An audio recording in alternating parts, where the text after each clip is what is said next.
Desde a entrada no culto do boa noite, são as horas que nós damos para o nosso Deus, irmãos. Faz parte do nosso tempo. Dízimo às vezes não é só o dinheiro, não, é o nosso tempo a Ele também. Nosso tempo com Deus é importante. Fazer assim, epístola do apóstolo Paulo aos Gálatas. Paulo, apóstolo, ele vai abrir um parênteses. Não da parte dos homens, nem por homem algum, mas por Jesus Cristo e por Deus Pai, que o ressuscitou dos mortos. E a todos os irmãos que estão comigo, as igrejas da Galácia, graça e paz da parte de Deus Pai e de nosso Senhor Jesus Cristo, o qual se deu a si mesmo por nossos pecados para nos livrar do presente século, mal segundo a vontade de Deus, nosso Pai, do século mal, segundo a vontade de Deus, nosso Pai, ao qual glória para todos sempre. Amém. Maravilho-me de que tão depressa passasses daquele que vos chamou a graça de Cristo para outro evangelho, o qual não é outro, mas há alguns que vos inquietam e querem transtornar o evangelho de Cristo. Mas ainda que nós mesmos, ou anjo do céu, vos anuncie outro evangelho, além do que já vos tenho anunciado, seja anátema, maldito. Só até aqui. Curve sua face, vamos orar ao Senhor. Pai querido, eterno Deus, nos colocamos mais uma vez na Tua presença. E eis aí a Tua poderosa palavra, poderosa para mudar estruturas, poderosa para mudar situações, histórias, Senhor, ao nosso redor e a nossa própria história. Vem sobre nós nesta noite, quebra as cadeias. Tira, Senhor, aquilo que não provém de Ti, os paradigmas, Senhor, os achismos, que tudo isso caia por terra diante do Teu poder e do Teu nome. Só o Senhor venha a ser exaltado aqui neste lugar, porque Tu és poderoso, Pai. Que não possamos sair da mesma maneira que entramos, Senhor. Se alguém aqui entrou tribulado, que saia em paz. Se entrou em dúvida, que saia com a certeza de quem Tu és. Se alguém aqui entrou fraco, fragilizado pelas lutas e guerras do dia a dia, que saia cheio da Tua presença, do Teu Espírito Santo, porque Tu és poderoso para fazer e para cumprir a Tua vontade. Assim nós oramos e já Te agradecemos, no nome que é sobre todo nome, nome poderoso de Jesus. Aquele que crê, diga amém. Poder sentar dando glória a Deus, louvando, exaltando o nome do Senhor, porque Ele é bom. Os irmãos, o tema da nossa mensagem é o verdadeiro Evangelho. Deus, Ele tocou no meu coração para trazer essa mensagem para a igreja. E talvez seja uma mensagem polêmica, porque vai nos colocar para refletir sobre muitas coisas que estão acontecendo hoje, ao nosso redor, ao nosso derredor, dentro das igrejas. Não é uma mensagem, de repente, para quem está lá fora, mas é uma mensagem para quem já está dentro, de entendimento daquilo que Deus é, do que significa o Evangelho de fato. Paulo escreveu a região da Galácia, se os teóricos estiverem corretos, 55 a 56 depois de Cristo. Ou seja, era algo recente o Evangelho. Hoje, se nós formos fazer uma contagem, nós estamos a 2023 anos depois de Cristo. Cristo, Ele marcou a história da humanidade de uma forma tão tremenda que até a contagem passou a zerar nele de antes de Cristo e depois de Cristo. Existem outros calendários, mas esse nós conhecemos, é muito conhecido. Então havia passado mais ou menos 55 a 56 anos que Jesus tinha ascendido aos céus, cumprido toda a boa obra e enviado o seu Espírito, que é Deus, está habitando, está aqui hoje nesse lugar para honra e glória do nome dele. 55 anos, o Evangelho era recente, e já havia guerras, já havia tudo que há hoje naquela época. Por isso Paulo vai escrever, não uma igreja, pela primeira vez ele não está escrevendo para uma igreja, mas para uma região, e para as igrejas que estavam naquela região, uma região pelo menos formada da Galácia, de 4 cidades importantes. Paulo escreve para essa região e para as cidades onde estavam a igreja de Cristo, onde tinha sido fundada a igreja. E Paulo ele vai fazer um apelo.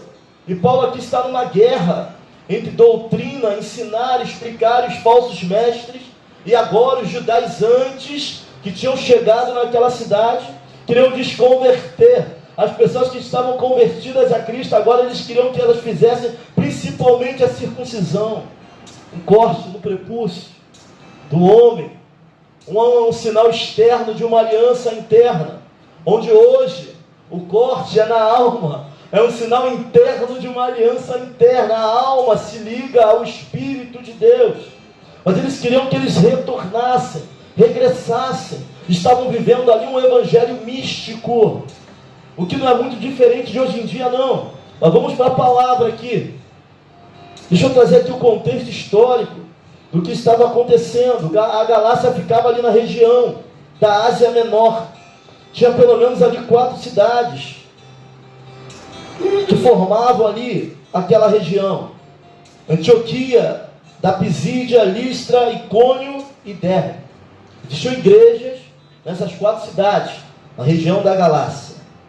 Os gálatas estavam se desvirtuando, e alguns voltando ao judaísmo, e vão falar assim: pastor, mas o cristianismo não nasceu no berço judaico? Sim, e o judaísmo deixou para a gente heranças tremendas, mas não é a mesma coisa, e eles vão enfrentar isso.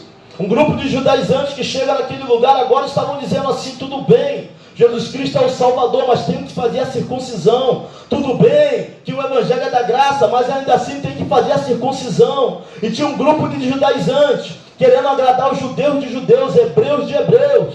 Já viu aquele grupo mais genérico querendo agradar quem era de origem? Tudo isso estava acontecendo na cidade, na região ali da Galácia. Tinha judeu convertido a Cristo, tinha gentil convertido a Cristo, mas agora eles queriam que todos se voltassem novamente para o judaísmo. Os irmãos, quando nós vamos ler a Bíblia, a palavra, todo o sistema sacrificial, todo o Antigo Testamento, ele vai apontar para Cristo.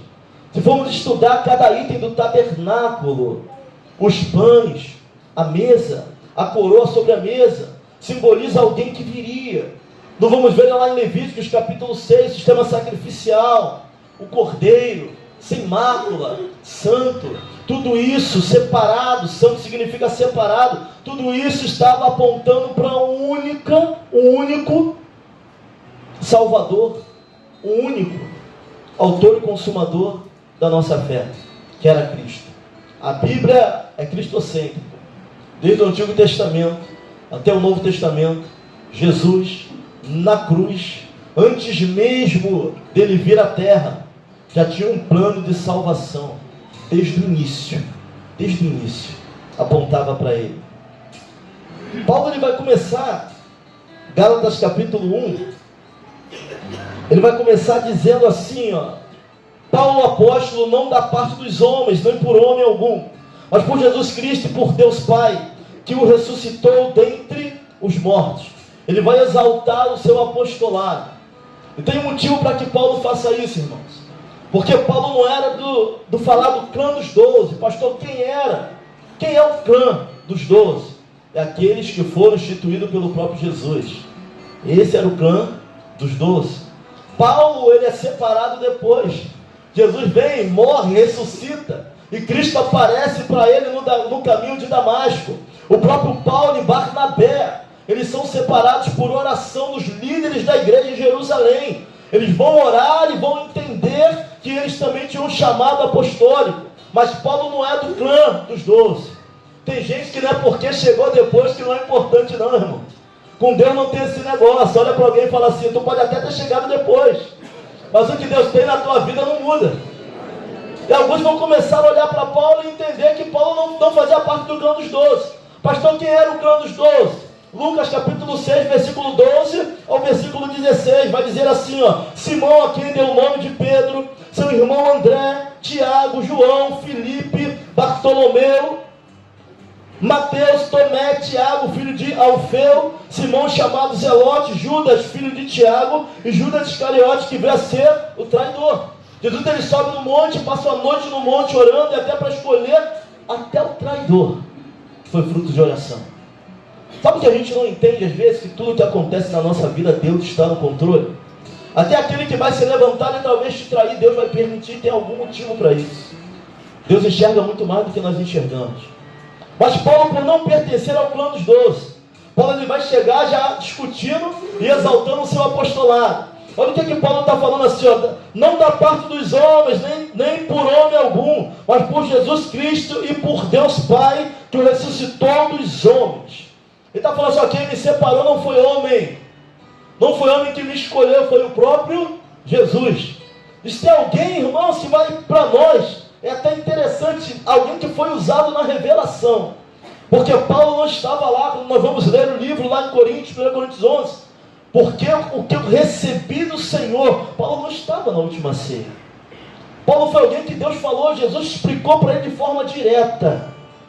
Paulo era doutor no Antigo Testamento, formado na escola, aos pés do Gamaliel, o influente ali professor. Paulo era doutor no Antigo Testamento, mas não conhecia Cristo. E Jesus vai revelar a Paulo, irmãos, dos mínimos detalhes. Paulo vai ser claro: apóstolo não por homens algum, mas da parte de Deus.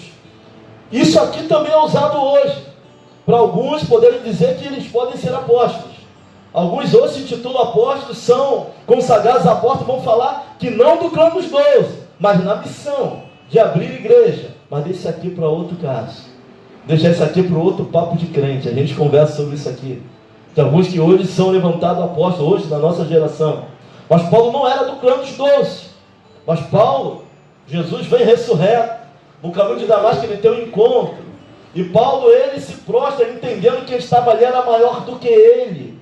Então quem separou Paulo foi o próprio Cristo. Mas houve oração na vida de Paulo. A igreja precisava entender quem Paulo era. Não existe alguém que é enviado se a igreja não enviar. Tu pode até ter o dom, mas para exercer o ministério a igreja tem que te enviar. Tem que ter a igreja por detrás, te enviando, entendendo, reconhecendo o teu talento e reconhecendo o ministério para que seja. Tem gente que até tem chamado missionário, mas se a igreja não enviar, não exerce ministério. E não adianta, irmão, descer do monte e falar que é. Tem que ter a igreja como testemunha viva na terra do Senhor de que você é. E para confirmar isso, em Atos capítulo 13, versículo 2... E servindo eles ao Senhor e jejuando, disse o Espírito Santo: apartai-mo a Barnabé e a Saulo para a obra que eu tenho chamado. Agora o Espírito Santo vai falar diretamente com a liderança da igreja. Aparta Paulo, aparta Barnabé, porque eu tenho obra apostólica na vida deles. Primeira, segunda, terceira viagem missionária, Atos dos Apóstolos, livro de Atos. O livro de Atos ele é um link, ele é uma ligação entre os evangelhos e as epístolas, porque é justamente nesse livro que as igrejas são fundadas, justamente no livro de Atos. Atos capítulo 14, versículo 14, vai dizer assim: ouvindo porém isto, o apóstolo Barnabé e Paulo rasgaram as suas vestes, saltaram para o meio da multidão, clamando. Eles ouviram que Deus tinha separado. Paulo já teve encontro com Jesus no caminho de Damasco. E agora está sendo só confirmado tudo que Deus tinha na vida de Paulo. Quando Paulo vai escrever para a região da Galácia, Paulo não está preocupado com placa denominacional. E aqui a gente entra no que é o verdadeiro evangelho. Paulo não estava preocupado com placa. Paulo não estava preocupado com dogma organizacional. Paulo não queria saber quem estava na frente. Paulo estava dizendo: eu sou o apóstolo Paulo, não levantado por homens, mas por Deus. E se é evangelho, tem que servir para toda a igreja. Se a igreja é evangélica, se a igreja é formada em Cristo, não pode ter uma palavra que sirva para a IVEC, não sirva para a Assembleia, e não sirva para a Batista, e não sirva para a Congregacional. Se é o único evangelho, irmãos, tem que servir para todos. Se é o único evangelho, é pregado aqui, é entendido lá, pregado lá, é entendido aqui. Paulo agora não está preocupado com placa. Paulo não está preocupado com quem está na frente da igreja. Paulo está falando do verdadeiro evangelho. Quem é a igreja de Cristo tem que submeter ao verdadeiro evangelho. Paulo não está preocupado com a liderança, com o pastor que está lá, quem era o segundo. Paulo está falando para a igreja da Galácia. Apóstolo Paulo, levantado, ele vai exaltar o seu ministério. E ele vai começar a questionar o que estava acontecendo naquele tempo. Já naquele tempo, dentro das igrejas. Gálatas capítulo 1, versículo 6. Paulo vai dizer assim, maravilho-me de que tão depressa passasses daquele que vos chamou a graça de Cristo para outro evangelho. O termo que Paulo vai usar é um evangelho diferente. Um evangelho paralelo. Que isso, pastor? Se 56 anos atrás, 56 anos depois de Cristo, o evangelho, os cristãos da Galácia já estavam vivendo um evangelho paralelo. O que é o evangelho paralelo? É um evangelho que sai da direção. É um evangelho diferente. É um evangelho que não foi pregado pela doutrina dos apóstolos. É um evangelho que não foi apresentado àquele povo. Mas é um evangelho que estava acontecendo no meio deles. Estavam voltando ao judaísmo. Estavam voltando às antigas práticas. Estavam voltando ao simbolismo. Estavam voltando aos instrumentos consagrados do tabernáculo. Quando Jesus Cristo é a nossa arca. Jesus Cristo é o nosso tabernáculo. Tudo que precisamos estar em Cristo, irmãos. E eles estavam voltando. Eles estavam regredindo. E o pior ainda, entrando na questão da circuncisão. Nós sabemos que agora a separação é a ligação da alma direto com o Espírito de Deus, mediante a nossa fé, mediante a pregação do Evangelho, mediante a aceitação de quem Deus é e o que Ele é. Ele foi, é e sempre será na nossa vida. Mas eles estavam voltando ao judaísmo, estavam anulando a graça. Irmãos, nós não fazemos obra para sermos salvos. Ninguém é salvo por obras. Nós fazemos as obras porque temos a alegria da salvação em nós, então importamos. Não fazemos para sermos, fazemos porque somos. Tem diferença. Jesus, Ele nos chamou, nos salvou para a manifestação da prática das boas obras. Nós nos rendemos, se transbordamos, se saímos nas ruas, se pregamos o Evangelho, é porque temos a alegria da salvação. E quem tem a alegria da salvação quer passar isso para outras pessoas. Ninguém faz obra aqui para ser salvo. Porque a obra não salva, mas a fé sem a obra é morta. Quem tem a alegria da salvação tem fé, e quem tem fé faz obra. Fala para o irmão assim, a Bíblia é autoexplicativa? Fala para ele. Está na Bíblia, irmão. Não tem para onde correr disso. Mas eles estavam querendo anular a mensagem da cruz. Estavam querendo anular o sacrifício. A gente acha que por muito fazer, muito orar, muito jejuar, irmão, nada disso. Paulo tinha um currículo excelente, e o currículo de Paulo não comprava a sua salvação. Ele teve que se render a Cristo. Não tem outro jeito, e não tem outra maneira. Mas eles estavam vivendo um evangelho paralelo. Um outro evangelho. Um evangelho que não foi pregado. Um evangelho místico. E hoje, se formos ver hoje na nossa geração, o que mais tem é evangelho paralelo, irmãos. Se Paulo, há 55, 56 anos depois de Cristo, cheio da presença, mas indignado com aquilo que estava acontecendo na região da Galácia. Naquela época, Paulo estava falando de um evangelho diferente, do evangelho místico, de um evangelho que estava destoando a tudo que eles tinham ensinado. Imagine se eles vissem Paulo, Pedro, João, a geração que estamos vivendo hoje, onde para ser tocado tem que preparar um ambiente, onde para ser tocado pelo Espírito Santo tem que apagar a luz, tem que pintar a parede, tem que fazer todo um ritual. Isso é evangelho paralelo, irmãos. Deus, quando quer tocar, toca. Somos guiados pela sua palavra, não por ambiente, não por cor de parede, não por modismo, não por estilo. Evangelho paralelo. Pastor, posso pintar a parede? Pode. Tua adoração só não pode depender disso. Já pensou depender de a luz apagada? Depender do ambiente, depender de uma pintura, depender de todo um show para poder sentir a presença de Deus? Isso foi pregado alguma vez? Isso está na palavra? Em qual parte da palavra? Evangelho paralelo. Paralelismo do evangelho. Hoje, nós estamos vivendo um evangelho paralelo. Paulo estava brigando por isso já naquela época, porque eles tinham destoado do que o evangelho realmente significava. Já pensou, para ser tocado tem que ser daquele jeito que mexa com a tua emoção? Certa feita eu ministrei num congresso de louvor e adoração.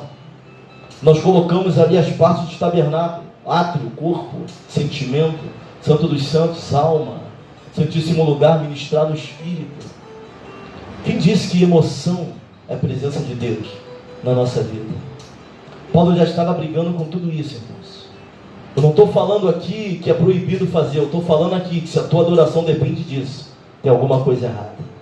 Se a tua adoração depende de um culto que tem que ser agitado, onde as pessoas, se não for assim, você não sente Deus, tem alguma coisa errada. Paulo está brigando por um evangelho genuíno, um evangelho que cura, que salva, que liberta, um Jesus que morreu na cruz do Calvário para que eu e você tivesse vida, e vida em abundância. Um evangelho onde a gente não depende só disso aqui, ó. Não depende de televisão, não depende de data show, não depende, se não tiver nada disso, nós somos ainda instrumentos voluntários de louvor e adoração. Que bom que tem, pastor, glória a Deus que tem, mas não podemos depender disso, ou de um toque de um pandeiro, ou de um mover, ou de ter que rodar, ou de eis que te digo para poder adorar o nome do Senhor. Se Deus quiser falar, Ele fala, se quiser fazer, Ele faz, se não quiser também não faz, porque Ele é Deus. Mas se eu só dependo disso, é evangelho paralelo, onde o mover deixou de ser mover e passou a ser doutrina. Se não for daquele jeito, não quero. Se não for daquela forma, para mim não dá. Se não apagar a luz, eu não sinto. Só sou tocado se a luz estiver toda apagada, se a parede estiver toda pintada. Isso não é evangelho. Paulo estava brigando com isso já lá atrás, falando com os Gálatas.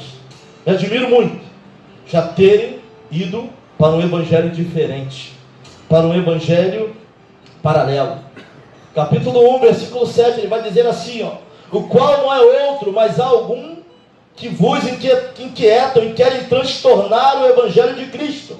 Cuida com o evangelho. Cuidado com o evangelho paralelo. O que é transtornar o evangelho de Cristo? É começar a inventar um monte de coisa que não está. É começar a inventar um montão de linhas. São linhas, são disputas. Antes dessas linhas de salvação, Jesus já salvava, já curava, já libertava. Uma vez perguntaram de que linha você é, eu falei, sou biblicista, irmão, sirva a Cristo. Linhas que às vezes nos separam, linhas que impedem a pessoa de adorar. Alguns são de arminiano, outros são calvinistas, e aí se não for daquela linha não adoram. Meu irmão, o evangelho, cuidado, temos que ter muito cuidado com esse evangelho paralelo que estão pregando por aí, muito cuidado. Não tenho nada contra, eu sei que as pessoas aqui vão, saem, tem ministério, pregam em outros lugares, mas cuidado com aquilo que você está ouvindo. Há um paralelismo sim, em relação a isso. E Paulo já está falando, ó, vocês estão pregando um evangelho diferente. O negócio ficou tão estreito, irmãos, mas tão estreito, que no capítulo 3, capítulo 2, versículo 11, ele vai chamar a atenção de Pedro. Ele vai falar que até Barnabé, de tão grande que era, simulação. Eu vejo aqui Paulo cheio do Espírito Santo de autoridade, mas batendo de frente com muita coisa, para que o evangelho não se tornasse naquele evangelho paralelo, mas no evangelho de Cristo. Vai dizer assim o versículo 11: e chegando Pedro a Antioquia, lhe resisti na cara, porque era repreensível. Versículo 13: e outros judeus também dissimulavam com ele, de maneira que até Barnabé se deixou levar pela sua dissimulação. Fala para o irmão assim, ó, houve guerra. Houve, porque o evangelho traz isso até entre os irmãos. Ele vai falar, olha só, resisti Pedro na cara dele. Porque Pedro, quando tinha judeu, ele agia como judeu. Quando tinha gentil, ele falou, Pedro, se tu sendo judeu, não age como judeu, porque quando tem judeu, tu quer agir dessa maneira. Ele vai chamar a atenção de Pedro. Ele vai falar que a simulação de Pedro era tão grande, que até Barnabé caiu na sua simulação. Versículo 14: mas quando vi que não andavam bem e direitamente conforme a verdade do evangelho, disse a Pedro na presença de todos: se tu sendo judeu vives como gentil e não como judeu, por que obrigas os gentios a viverem como judeus? Questão dos judaizantes, querendo passar todo mundo que estava sendo ganhado agora para Cristo, para as tradições. E ele vai repreender a Pedro. E vai ter guerra em relação a isso. Versículo 8, ele vai dizer assim, ó, capítulo 1, versículo 8: mas ainda que nós mesmos ou um anjo do céu vos anuncie outro evangelho além do que já tenho anunciado, seja anátema, seja maldito. Pedro vai falar, não coloque nada que não seja da palavra, não coloque nada que não venha de Deus, Não queira, irmão, Deus não tem dificuldade com formas de adoração, mas sim com quebras de princípios, e toda hora na Bíblia não pode quebrar princípios. Essa é a grande questão. Mas que tipo de evangelho estamos vivendo hoje, irmãos? Um evangelho ou é um evangelho? Porque evangelho não é evangelho, não é aquilo que eu acho, não é aquilo que eu quero, é aquilo que a Bíblia diz. E o que a Bíblia diz nem sempre é o que eu vou gostar de ouvir, porque vai me gerar confronto. Pessoas estão subtraindo partes da Bíblia que não agradam, só querem ouvir aquilo que agrada, que é só vitória, Deus vai dar vitória, e as guerras, e as lutas, e a renúncia que o Evangelho traz, e as perseguições que vão se levantar, e já estão se levantando enquanto a igreja vai ficar onde? Evangelho não é isso. Jesus não morreu para te dar uma casa nova. Prosperidade é até consequência de vida com Deus, mas não foi para isso. Ele não morreu para te dar um carro novo, foi para que nós tivéssemos vida e vida em abundância. Paulo vai brigar com isso, pastor, mas é ali que eu me sinto bem, eu gosto dessas coisas, mas não é evangelho. Verdadeiro evangelho não é isso. Você pode até gostar, você pode até curtir, mas quando não tiver, você não sente a Deus. Se não tiver, se não for daquela maneira, você não sente a presença dele. Só ouve a palavra se for daquela forma. E se Deus quiser falar devagar, e se Ele quiser falar no silêncio, o espírito dele está sujeito ao homem. Qual o espírito do profeta está sujeito ao profeta? Do profeta, irmãos. De Deus não se sujeita a ninguém, porque Ele é Deus. Não se manda. Não temos como mandar no Espírito Santo, não dá. Ele é Deus sobre nossas vidas. Paulo está brigando com tudo isso. Estão modificando o Evangelho. E na carne, Paulo vai falar assim: aqueles que querem vos circuncidar, querem vos circuncidar na carne, para agradar o homem. Marca da aparência, a marca que evita a perseguição. É só ser igual que ninguém vai te perseguir. É só fazer o que todo mundo faz que ninguém vai te perseguir. É a marca da aparência. É a marca que está sufocando a juventude, e já não é de hoje, é desde o meu tempo de juventude. Pessoas perdem a virgindade porque todo mundo perdeu. Pessoas começam um namoro porque todo mundo está namorando. Pessoas saem de casa porque todo mundo está saindo. Marca da aparência, eu quero ser igual. É a marca que evita a perseguição. Mas isso não é evangelho. Evangelho é ser perseguido e se gloriar nas perseguições, porque estamos no caminho certo. Assim também dizia Paulo. Isso é evangelho. Gálatas 1, do 11 ao 12. Mas faço-vos saber, irmãos, que o evangelho que por mim foi anunciado não é segundo aos homens, porque não recebi nem aprendi de homem algum, mas pela revelação de Jesus Cristo. Olha como Paulo é alguém forjado na revelação. Paulo fica cego 3 dias e Deus já estava falando com ele. Paulo vai para o deserto da Arábia e Deus começa a revelar para Paulo. Ele recebe do próprio Jesus, irmãos, aquilo que ele não fazia parte, aquilo que ele ainda não estava, ele recebe de Deus para poder fazer a obra. Paulo vai dizer: não recebi de homens, não. Ele vai atentar as igrejas daquela região. Quem levantou ele foi Deus. E o evangelho que ele pregava era o evangelho genuíno. Paulo não está nem preocupado, irmãos. Ele fala: ninguém me evangelizou. Nem tinha como. Ele botava na cadeia, ele prendia, ele dava voto. Pastor, eu faço para Paulo. Não, Paulo era judeu de judeu, hebreu de hebreu. Paulo vai dizer que ele, ainda moço, já excedia no judaísmo a muitos da sua idade. Paulo era judeu de verdade, irmãos, mas também era cidadão romano. Alguns vão dizer que por parte do pai ele herdou esse título. Paulo foi alguém que o próprio Jesus veio tratar com ele. Ficava difícil alguém querer evangelizar a Paulo. Muito difícil. Ele falou: não recebi de ninguém. Foi o próprio Senhor que me deu. Ele mesmo me revelou. 1 Coríntios 1, versículo 23. Porque eu recebi do Senhor o que também vos ensinei. Que o Senhor Jesus, na noite que foi traído, ele estava lá naquela noite. Na última ceia, Paulo estava presente na última ceia. Ele vai dizer muito claro, como se ele tivesse. Porque também o que eu recebi. Que o Senhor, na noite que foi traído. Pode alguém forjado na revelação, e mesmo assim alguém que vai dedicar a sua vida ao discipulado e à doutrina. Quando muitas das vezes nós achamos que se formos mergulhar na palavra, vamos ficar frio. Eu estou pregando por aí. Se formos mergulhar na palavra, não haverá poder sobre a igreja. Se todo o poder ele vem da palavra, quem liberou o poder sobre a igreja foi a própria palavra. Jesus é o verbo que se fez carne, ele é o verbo vivo, que fez carne e habitou no nosso meio. Ele liberou o poder sobre a igreja. Que palavra é essa que mata? A palavra da lei. Mas toda lei, o final de toda lei é Cristo. E é por isso que nós temos salvação, porque pela palavra ninguém aqui dentro é digno. O pastor muito menos, irmãos, porque aqueles que ensinam haverá maior rigor no período do juízo. Está na Bíblia. Aqueles que ensinam, aqueles que lideram, vão ser julgados com maior rigor naquele grande dia. Os mestres, os professores, os pastores, haverá muito maior rigor no nosso julgamento do que no de outros irmãos. A Bíblia vai falar sobre isso. Estava estudando sobre a responsabilidade dos líderes. O negócio é sério. É sério, é complicado também, irmãos. Mas Paulo está pregando aqui, está falando, esse evangelho é paralelo. Não quero que você saia daqui e vá visitar outro lugar, e quando apagar a luz você saia correndo da igreja. Não é isso. O que eu estou dizendo, que se para sentir Cristo é só dessa maneira, tem alguma coisa errada contigo. Porque a simples presença, o simples abrir, uma simples leitura de salmo, nós já sentimos a presença do Senhor na nossa vida. Já se faz presente no nosso meio. A Bíblia vai dizer que onde duas ou mais pessoas estiverem reunidas ali, eu estarei. Você não precisa de igreja cheia para sentir Jesus, não. Você não precisa de muita coisa para saber que Ele está no nosso meio e está operando na nossa vida. Sabe, temos que tratar a nossa visão e a nossa ótica de adoração. Temos que trazer as nossas maneiras para a palavra.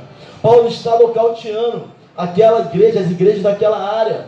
Paulo vai chamar a atenção de Pedro. Paulo vai falar que Barnabé, a simulação era tão grande que até Barnabé cai naquilo. Vem trazendo eles para a verdade da palavra, a verdade do Evangelho. Houve muita guerra.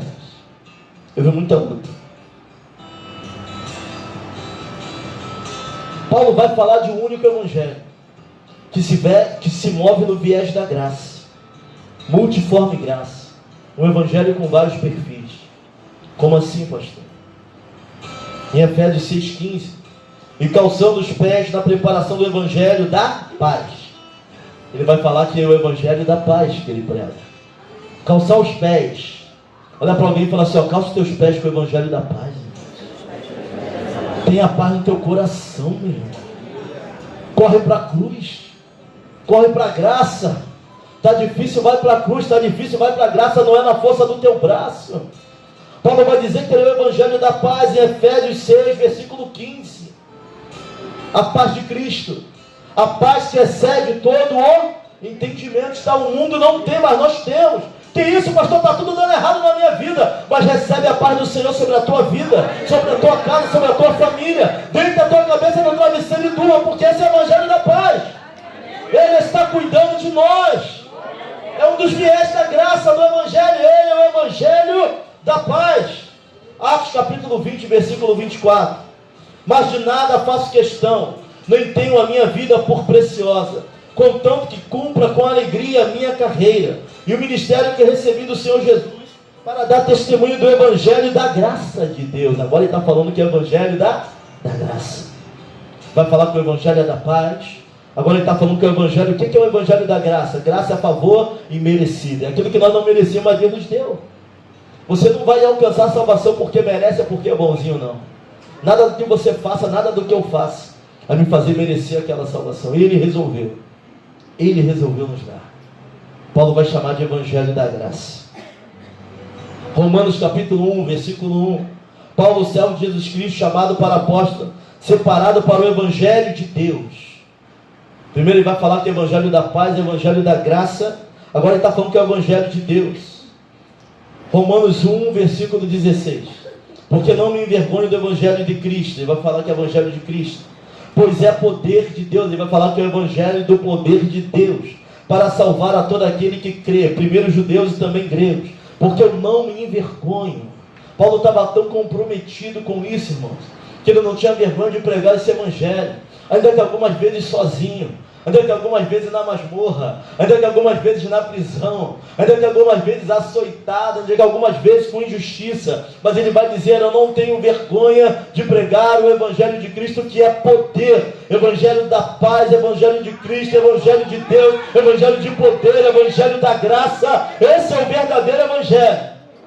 Isso é Evangelho sobre nossas vidas, irmãos. E temos que levar esse Evangelho para a nossa família, graça. Nem tudo vai ser na dureza do nosso coração. Tem coisas que Deus vai tratar mediante a sua graça e o seu amor. Evangelho. São os viés do Evangelho. Multiforme graça do Evangelho. E ele não tinha vergonha. Não tem que ter vergonha desse evangelho. Não tem que ser cristão pela metade. Cristão é pequeno Cristo, é aquele que reflete quem Jesus Cristo era. Claro que nós somos falhos. Ser crente, os crentes são os bonzões, vamos dizer por aí. Os crentes são pelo contrário, irmãos. Nós andamos com a verdade embaixo do braço, mas não somos donos da verdade. Nós também temos que nos submeter a essa verdade. Essa é a grande verdade. Paulo vai dizer, sede meus imitadores como eu sou de Cristo. Paulo está dizendo, olha para mim porque eu olhei para Cristo, eu estou tentando seguir a Cristo. É muita ousadia, irmãos. É muita ousadia, muita autoridade. Mas ele entendia quem ele era. Agora a questão é, você entende quem você é? Você entende o chamado de Deus na sua vida? Você entende que não foi chamado para a igreja, não é só para sentar e ouvir aqui a manutenção dos santos, mas a palavra que você vai ouvir aqui, ela tem que explodir lá fora. Esse evangelho de paz, esse evangelho da graça, esse evangelho de poder para salvar, ela tem que refletir na tua casa, na tua família. Eles vão olhar para nós e o cristão ainda é sal da terra e ainda é luz do mundo, ainda é. É palavra, a palavra não muda. Céus e terra passarão, mas a sua palavra ela não passa. As pessoas olham para nós e enxergam Cristo no nosso testemunho. Porque esse é o evangelho que nós temos que levar. Essa é a palavra que nós temos que levar. Às vezes até pregando. Se possível, pregue. Se não der, testemunhe Cristo. Esse é o evangelho. Pastor, então o que é o evangelho? De verdade, pastor. O que é o evangelho? O evangelho é um relato verídico da vida, da encarnação, morte e ressurreição, ida aos céus, seu retorno, e a história de um Deus justo que salva pecadores injustos, por intermédio de seu Filho, que cumpre toda a justiça de seu Pai, e ao ser crucificado leva ao pecado, ao levar o pecado leva a culpa, ao levar a culpa leva a sentença, que é a morte. Se houve pecado, a culpa. Se houve culpa, a sentença. Se houve sentença, alguém tinha que morrer, para que outros pudessem viver. Isso é evangelho. A pregação do evangelho deve ser respondida no mínimo, com arrependimento, com fé, naquele que nos salvou. É o mínimo que a igreja pode fazer, irmãos. É atentar e atender a pregação do evangelho, com confissão de culpa, com perdão. Sabe, não adianta olhar para o irmão como se o erro dele fosse muito maior do que o meu ou o seu. O Jesus que morreu por mim, morreu também por ele. Se o irmão não vale muito, nós também não somos flor que se chegue. Sem Cristo na nossa vida, nós não somos ninguém. Nós somos cegos, somos surdos, somos nus. Tem gente que acha que tem muita coisa. Jó perdeu tudo. E um dia, a vida daquele homem vira de cabeça para baixo. Se a nossa confiança está no homem, cuidado. Basta o estalar de dedos e toda a nossa confiança vai embora. A grande pergunta é quem você é. Se vamos perguntar a alguém aqui quem você é, se eu vou perguntar a irmã Silvia quem você é, Silvia, ela vai dizer que ela é mãe, vai dizer que ela é advogada, vai dizer que ela é filha. E às vezes nós colocamos a prioridade de Deus, sabe onde? Lá no final da nossa relação. Eu sou cristão. Quando alguém perguntar quem você é, e se tirar a mãe, quem você é? Se tirar seu trabalho, quem você é? Se tirar seus pais, quem você é? A resposta ideal seria: sou servo do Deus vivo, forjado para a sua obra e para o seu louvor. Sou pai, sou filho, pastoreio, sou trabalhador. Se me tirar todas as outras coisas, ainda sou servo do Deus vivo que me forjou para a honra e glória e para o seu louvor. A nossa ordem de prioridade de Deus vem sempre no final, irmãos. Não deveria vir no princípio, não deveria ser a primazia. Olha para alguém e pergunta assim: quem você é, meu irmão? Jesus estava no final da tua relação, coloca ele no primeiro lugar. Se tu tem família é só porque ele quis. Se você casou foi só porque ele quis. Se você tem filho é só porque ele quis. Se você respira, eu respiro, é só porque ele quer. Se temos talento é porque Ele colocou. Se tocamos é porque Ele quis. Se louvamos é porque Ele quis. Se há futuro é porque Ele quer. Então aprenda a perdoar aquele que te machucou. Porque o mesmo Deus que morreu por você, morreu por essa pessoa. Se Ele é falho, nós também somos. Não somos perfeitos, não tem cristão perfeito. A Bíblia não fala de homens perfeitos, pelo contrário, fala de homens imperfeitos, mas fala de um Deus perfeito que morreu para salvar homens imperfeitos, de um Deus que é santo, que morreu para salvar pecadores que não são santos. Essa é a história do Evangelho. Isso é a Bíblia sobre nossas vidas. Você tem que perdoar, perdoa hoje. Perdoar não é dizer que a pessoa que te fez mal está certa, mas você está sendo liberado para continuar a tua caminhada. Enquanto quem continuar fazendo a mesma coisa, está preso, está travado. Isso é Evangelho. Quero te convidar a sentar na mesa nessa noite, irmãos, entendendo que é o verdadeiro Evangelho. Tem coisas que até nos tocam, mas não vão nos converter. Tem coisas que até vão trazer emoção para a nossa vida, mas não vão fazer a diferença na nossa história.